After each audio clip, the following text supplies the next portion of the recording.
اعوذ باللہ السمیع العلیم من الشیطان الرجیم بسم اللہ الرحمن الرحیم لقد كفر الذين قالوا إن الله هو المسيح ابن مريم قل فمن يملك من الله شيئا إن أراد أن يهلك المسيح ابن مريم وأمه ومن في الأرض جميعا وَلِلَّهِ مُلْكُ السَّمَاوَاتِ وَالْأَرْضِ وَمَا بَيْنَهُمَا يَخْلُقُ مَا يَشَاءُ وَاللَّهُ عَلَى كُلِّ شَيْءٍ قَدِيرٌ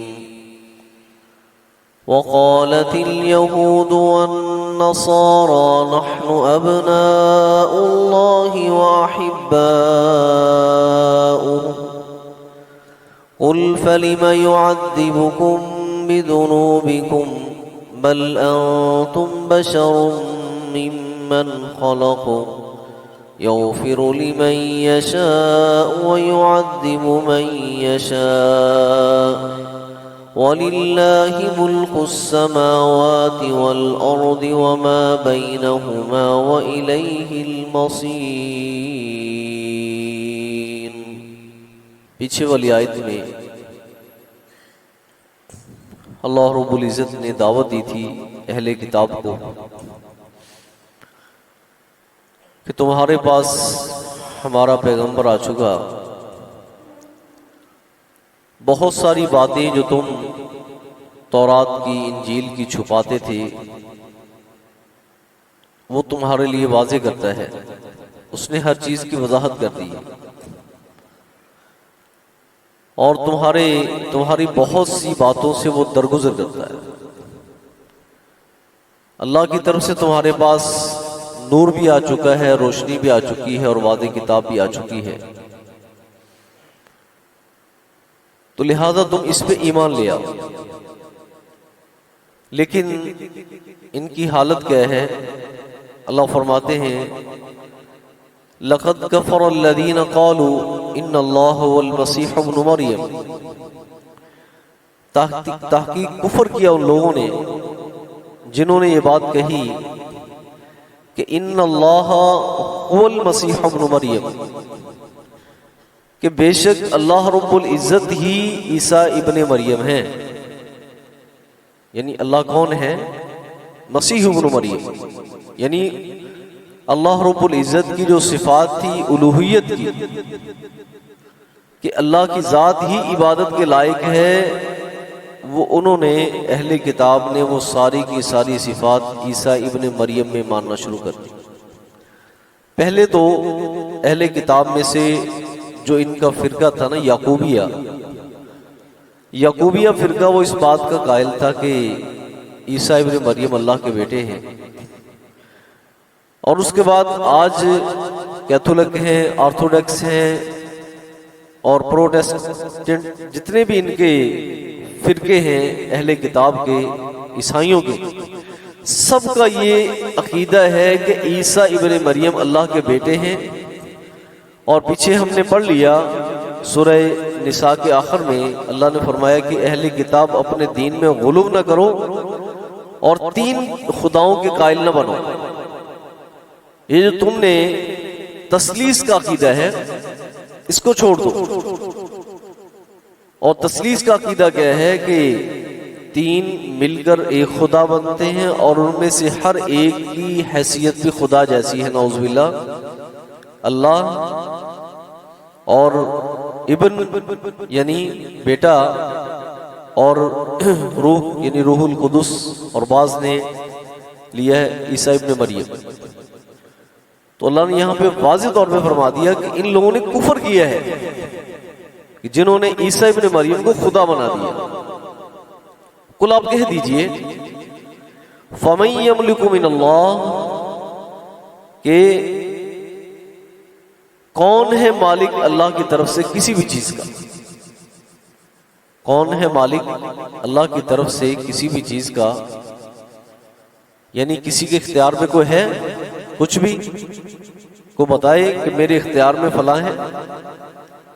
ان اراد ان یہلک المسیح، اگر اللہ ارادہ کر لے کہ ان یہلک المسیح ابن مریم، کہ اللہ ختم کر دے، موت دے دے مسیح ابن مریم کو، وہ امہ، اور ان کی ماں کو بھی، ومن فی الارض جمیعا، اور ان تمام کو جو زمین میں رہنے والے ہیں، تو بتاؤ کون مالک اس چیز کا؟ جو اپنے آپ کو موت سے نہیں بچا سکتے وہ خدا کیسے ہو سکتے؟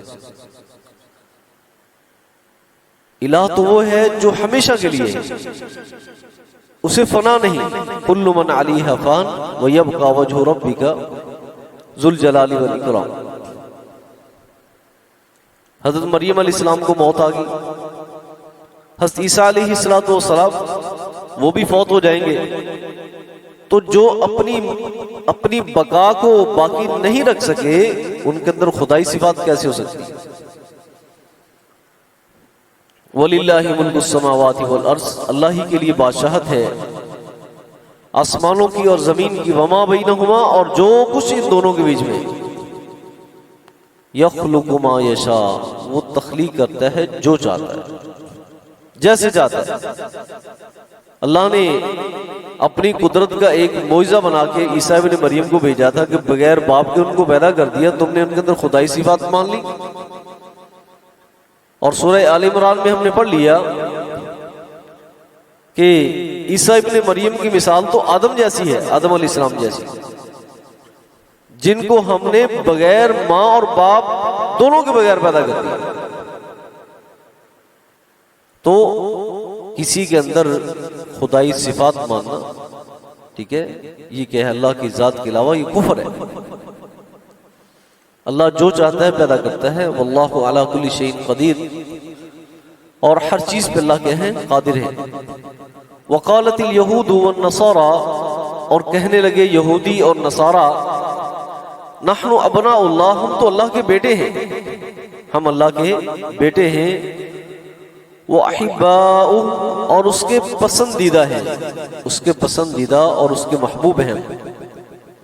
تو اللہ رب العزت نے اس کا جواب یہ دیا، جو تم دعویٰ کرتے ہو کہ ہم کہیں اللہ کے بیٹے ہیں، عیسائیوں نے عیسیٰ ابن مریم کو اللہ کا بیٹا بنا دیا، اور یہودیوں نے عزیر علیہ السلام کو اللہ کا بیٹا بنا دیا، تو بھلا اللہ رب العزت اپنے جو محبوب ہیں، اپنے جو پیارے ہیں، اور یہ بھی سب کہتے ہیں ہم اللہ کے بیٹے ہیں، ہم اللہ کے بیٹے ہیں، فَلِمَ يُعَذِّبُكُم بِذُنُوبِكُم، تو بتاؤ تمہیں اللہ تمہارے گناہوں کے سبب سزا کیوں دیں گے؟ پھر جو تمہیں سزا ملے گی اس کا مطلب یہ کہ تم اللہ کے پیارے نہیں ہو، اللہ کے محبوب نہیں ہو، اللہ کا کوئی بیٹا نہیں، اللہ کا کوئی بیٹا نہیں۔ اور سورہ مریم میں اللہ رب العزت نے تو بات بالکل واضح کر دی کہ تکاد السماوات یتفطرن، قریب ہے کہ آسمان پھٹ جائے، زمین شک ہو جائے، پہاڑ ریزہ ریزہ ہو جائے، ان دعوا للرحمن ولدا، کہ تم نے اللہ کے لیے اولاد کا دعویٰ کرتی ہے۔ یعنی یہ کلمہ جو ہے بالکل اس کائنات کے نظم کے خلاف ہے، کائنات کے نظم کے خلاف ہے۔ دیکھو جب جہاں پر ایک سے زیادہ کہیں بادشاہ ہو، ٹھیک ہے، وہاں پہ کیا ہوتی ہے؟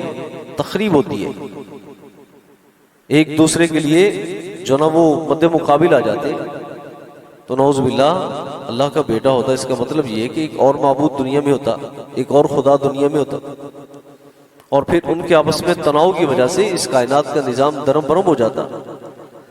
تو یہ دعویٰ کیا ہے اللہ کی ذات کے خلاف، یہ بالکل کیا ہے؟ سراسر غلط ہے۔ تو بتاؤ پھر اللہ تمہیں عذاب کیوں دے گا تمہارے گناہوں کے سبب؟ بل انتم بشر ممن خلق، تمہاری حیثیت کیا ہے؟ بل انتم بشر، بلکہ تم انسان ہو، ممن خلق، ان انسانوں میں سے جسے اللہ نے پیدا کیا ہے، جنہیں اللہ نے پیدا کیا ہے، ان انسانوں میں سے تم بھی ایک انسان۔ یغفر لمن یشاء ویعذب من یشاء، اللہ جسے چاہیں بخش دیں اور جسے چاہیں عذاب دیں۔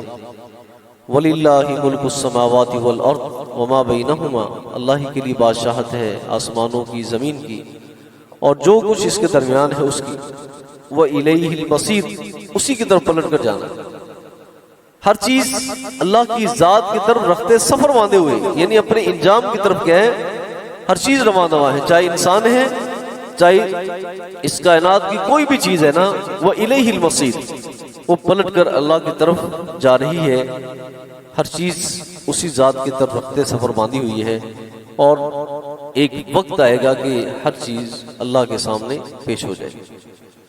حدیث مبارک میں کیا آتا ہے کہ سورج بھی جا کر اللہ رب العزت کے عرش کے نیچے سجدہ ریز ہو جاتا ہے اور پھر طلوع ہونے کی اجازت مانگتا ہے۔ تو اس کائنات میں کوئی بھی ایسی چیز نہیں ہے، بڑی سے بڑی مخلوق ہو اور چھوٹی سے چھوٹی مخلوق ہو، اللہ کے حکم کے سامنے کسی کے اندر سرتابی کرنے کی جرت نہیں۔ سبحانک اللہم و بحمدک، اشہد ان لا